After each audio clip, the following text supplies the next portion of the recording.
बूढ़ी बूढ़ी हो, देखो ना भैंसिया बड़ी बोलतिया हो।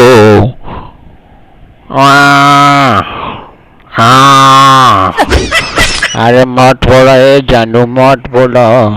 हम बुझतानी तार परेशानी। लगत पाल खाली आ जाए के पड़ी तारा के। अरे मत बोला, मत बोला।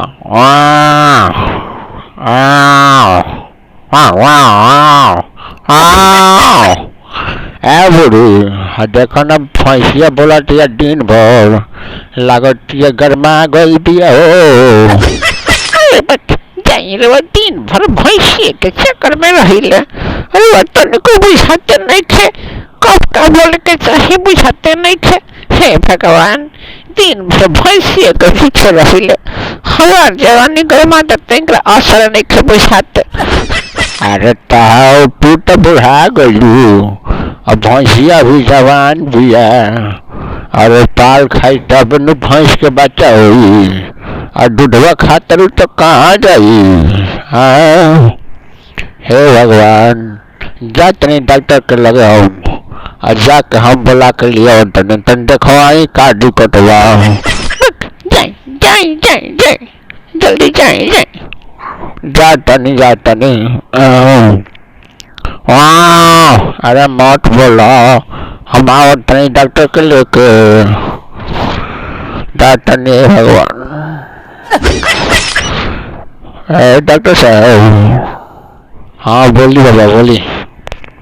हाँ भैंसिया करवाती हो, कौन दवाई दवाई तो पतले पा हो। कितना का दवाई चाहिए? दो डब्बे 5 रुपया के। 5 रुपया का दे दो।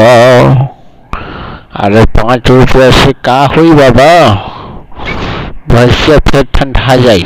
कम से कम 50 रुपये का दवाई ले जा, लग रखे करे। हाँ भैंसिया करवा 50 रुपये की बात करो। 50 रुपये कहाँ से आई?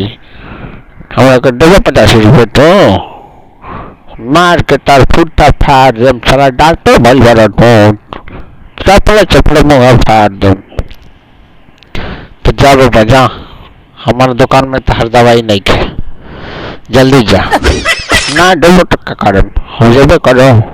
डॉक्टर जा तारा बेटी से डॉक्टर भल भरा सुई घसा के लूड़ा नहीं है, और डॉक्टरी कोर्स कर तारा।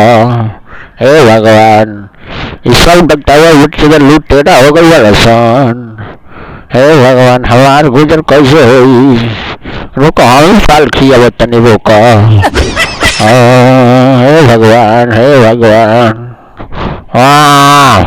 अरे रुको रुको, हमें पाल खिया तनी।